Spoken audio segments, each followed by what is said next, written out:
Hi everyone, welcome to Manju's maths. Manju's മാത്സിൻ്റെ ഇന്നത്തെ ക്ലാസ്സിലേക്ക് എല്ലാ കൂട്ടുകാർക്കും സ്വാഗതം. അപ്പോൾ നമ്മൾ കഴിഞ്ഞ ക്ലാസ്സിൽ അംശബന്ധവും അനുപാതവും അഥവാ റേഷ്യോ ആൻഡ് പ്രൊപ്പോർഷൻ എന്ന് പറയുന്ന ആ ഒരു ടോപ്പിക്കിലെ കുറച്ച് കാര്യങ്ങൾ പഠിച്ചിട്ടുണ്ടായിരുന്നു. അതുമായി ബന്ധപ്പെട്ട കുറച്ച് ക്വസ്റ്റ്യൻസും നമ്മൾ ചെയ്തിട്ടുണ്ടായിരുന്നു. അപ്പോൾ ഇന്നത്തെ ഈ ഒരു ക്ലാസ് എന്ന് പറയുന്നത് അതിൻ്റെ കണ്ടിന്യൂവേഷനാണ്. അതിലെ ബാക്കിയുള്ള ക്വസ്റ്റ്യൻസ് നമുക്ക് ഈ ക്ലാസ്സുകളിലൂടെ നമുക്ക് ചെയ്യാം.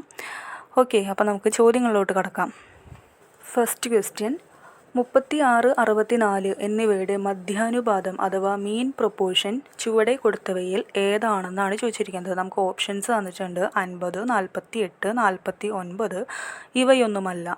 ഓക്കെ, അപ്പോൾ ഇവിടെ മധ്യാനുപാതം കാണാനാണ് പറഞ്ഞിരിക്കുന്നത്. അപ്പോൾ മധ്യാനുപാതം നമുക്ക് എങ്ങനെ കാണാം? നമ്മൾ പഠിച്ചിട്ടുണ്ട് അല്ലേ, കഴിഞ്ഞ ക്ലാസ്സിൽ പഠിച്ചിട്ടുണ്ട്. മധ്യാനുപാതം എന്ന് പറഞ്ഞു കഴിഞ്ഞാൽ എ, ബി, സി എന്നിവ അനുപാതത്തിലാണെങ്കിൽ അതിൽ ബി എന്ന് പറയുന്നതാണ് മധ്യാനുപാതം എന്ന് നമ്മൾ പഠിച്ചു. B C equal to √AC ആയിരിക്കും മധ്യാനുപാതം എന്ന് പറയുന്നത്. അപ്പോൾ അതിന് വേണ്ടിയിട്ട് എന്ത് വേണം? എ, ബി, സി എന്നിവ അനുപാതത്തിലായാലാണ് ബി എന്നത് മധ്യാനുപാതം ആവുള്ളൂ. അതായത് ബി എന്ന് പറയുന്നത് എന്താണ്?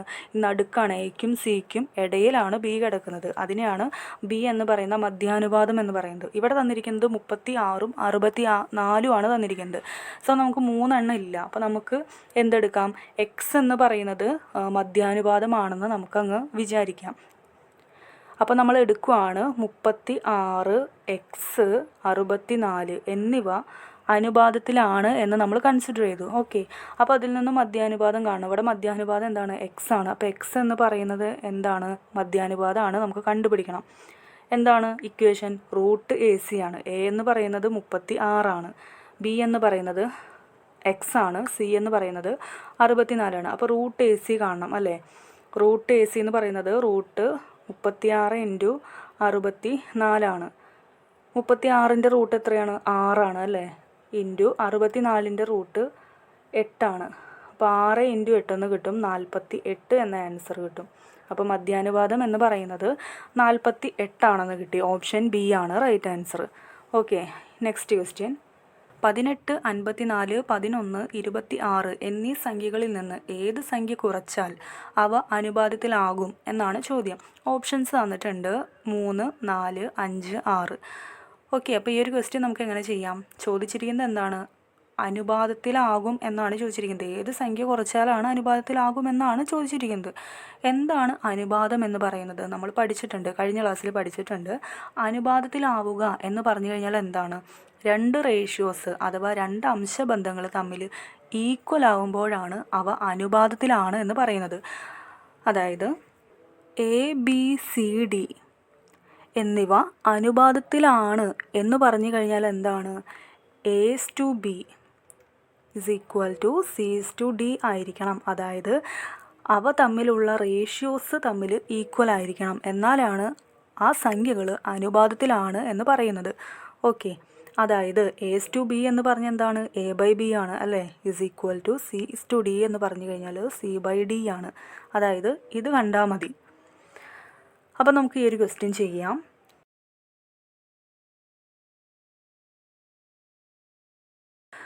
നമുക്ക് തന്നിരിക്കുന്ന ഓരോ ഓപ്ഷൻസും തമ്മിൽ ഇട്ട് കൊടുത്തിട്ട് നമുക്ക് ആൻസർ കിട്ടുന്നുണ്ടോ എന്നുള്ളത് നോക്കാം. ഫസ്റ്റ് ഓപ്ഷൻ എന്ന് പറയുന്നത് എത്രയാണ്? 3 ആണ്.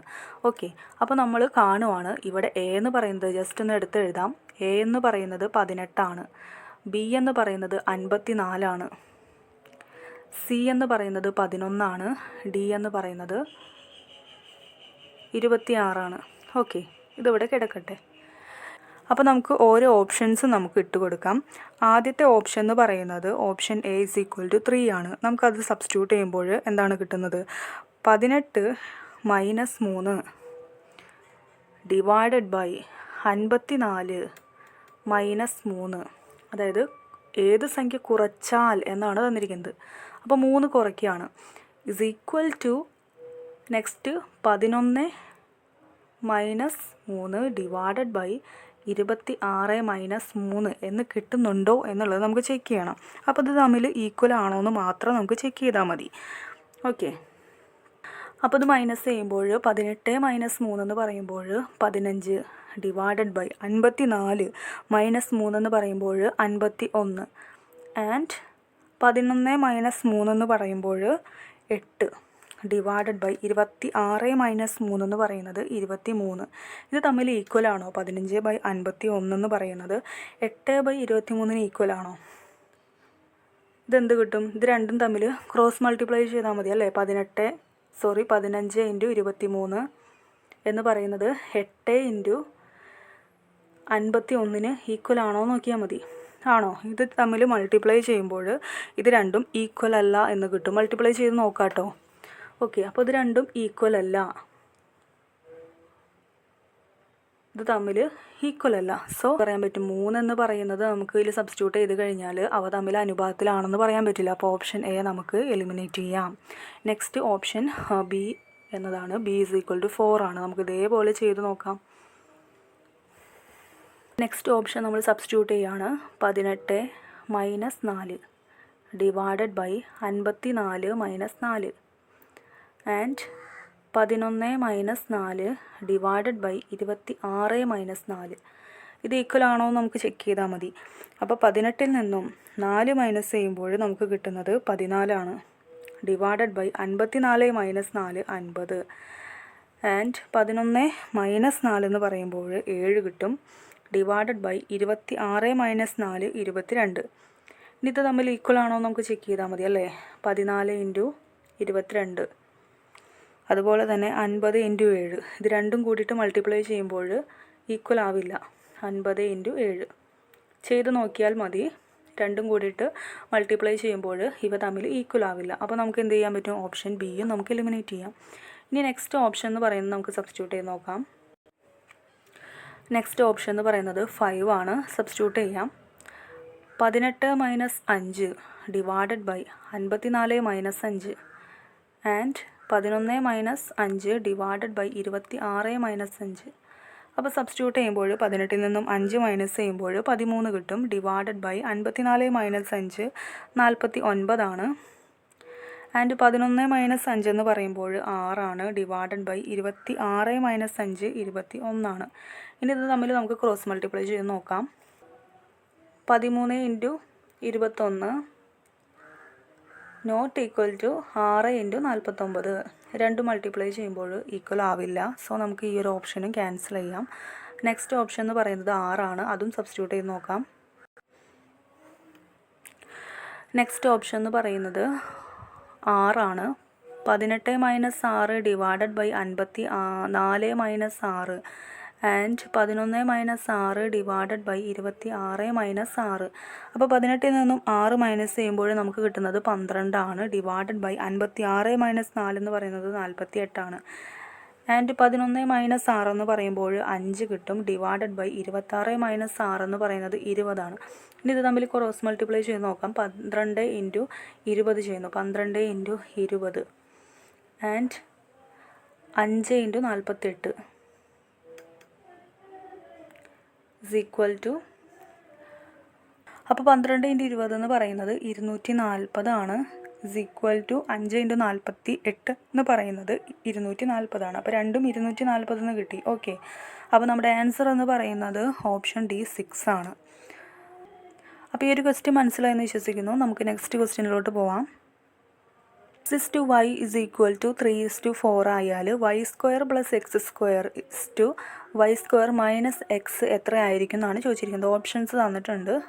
ഓക്കെ, അപ്പോൾ നമുക്കിവിടെ എന്തൊക്കെ തന്നിട്ടുണ്ട്? x/y എന്ന് പറയുന്നത് 3:4 എന്ന് തന്നിട്ടുണ്ട്. അതായത് ഇതിൽ നിന്ന് എന്ത് കിട്ടും? x/y എന്ന് പറയുന്നത് 3/4 എന്ന് കിട്ടും.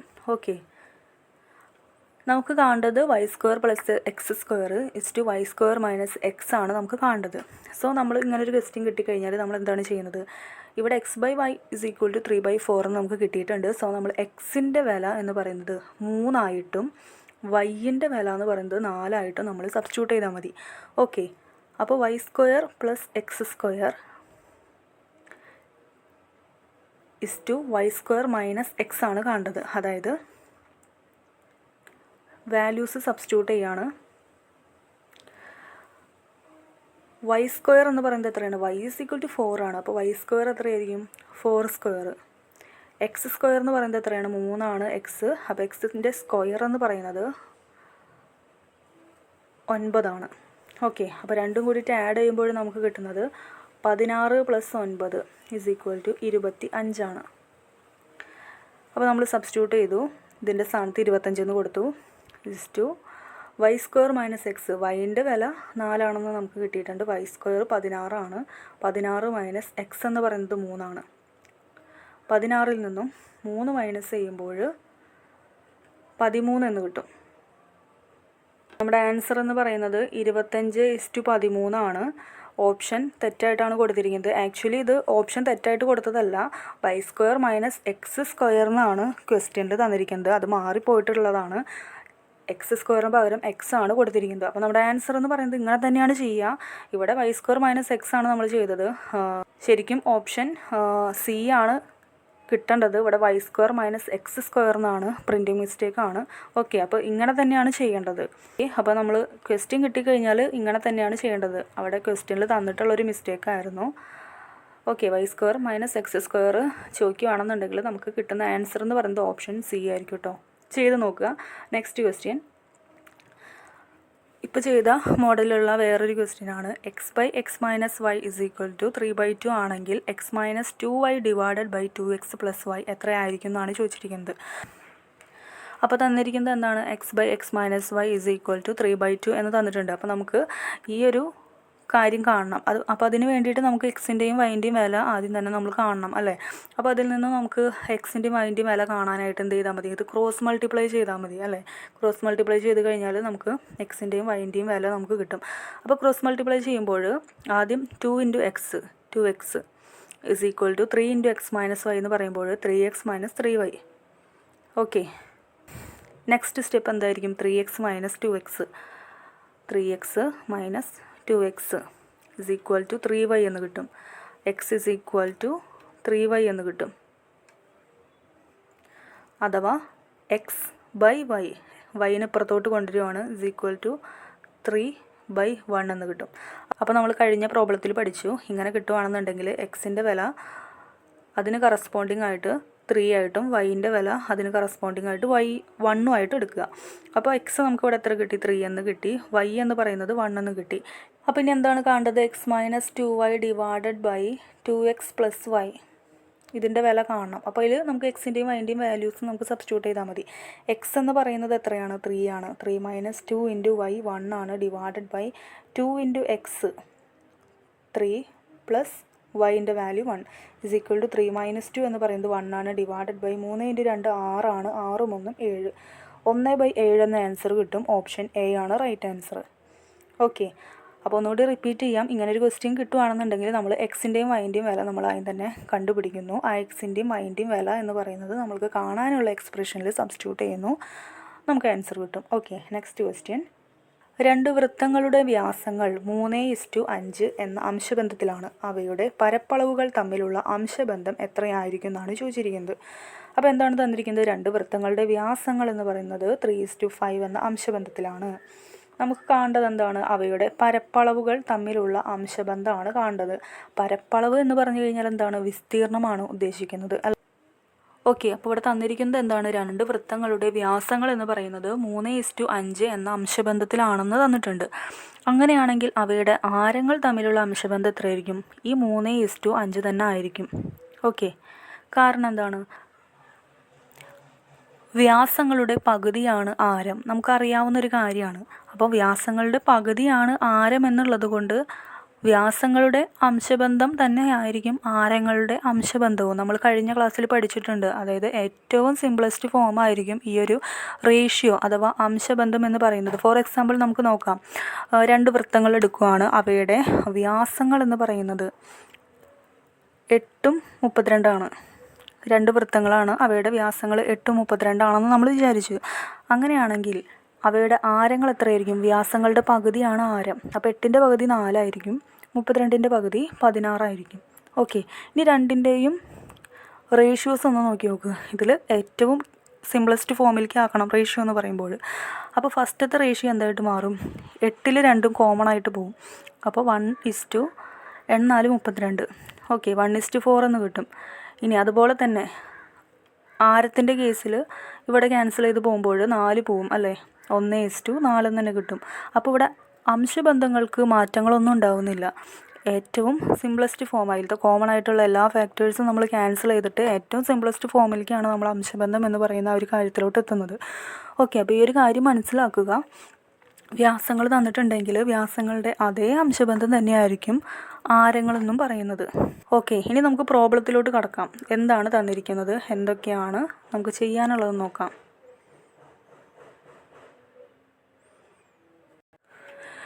തന്നിട്ടുള്ള വ്യാസങ്ങളുടെ അംശബന്ധം എന്ന് പറയുന്നത് 3:5 ആണ്. തന്നിട്ടുള്ള വ്യാസങ്ങളുടെ അംശബന്ധം എന്ന് പറയുന്നത് 3:5 ആണ്. അങ്ങനെയാണെങ്കിൽ അവയുടെ ആരങ്ങളെ നമുക്ക് എങ്ങനെ എടുക്കാൻ പറ്റും? ആരങ്ങൾ എന്ന് പറയുന്നത് 3, 6, 5, 6 എന്ന് എടുക്കാൻ പറ്റും. അതായത് നമ്മൾ എടുക്കാറില്ല. അതായത് റേഷ്യോസ് തന്നു കഴിഞ്ഞാൽ 3x 5x അതുപോലെ തന്നെ 3y 5y എന്ന് പറഞ്ഞിട്ട് നമ്മൾ സംഖ്യകളായിട്ട് എടുക്കാറുണ്ട്. അതുപോലെ തന്നെ ആരങ്ങൾ നമുക്ക് എങ്ങനെ എഴുതാൻ പറ്റും? 3r 5r എന്ന് എടുക്കാൻ പറ്റും. ഇനി നമുക്കറിയാം വൃത്തങ്ങളുടെ പരപ്പളവ് അഥവാ വിസ്തീർണത്തിൻ്റെ ഫോർമുല എന്ന് പറയുന്നത് πr² ആണ്.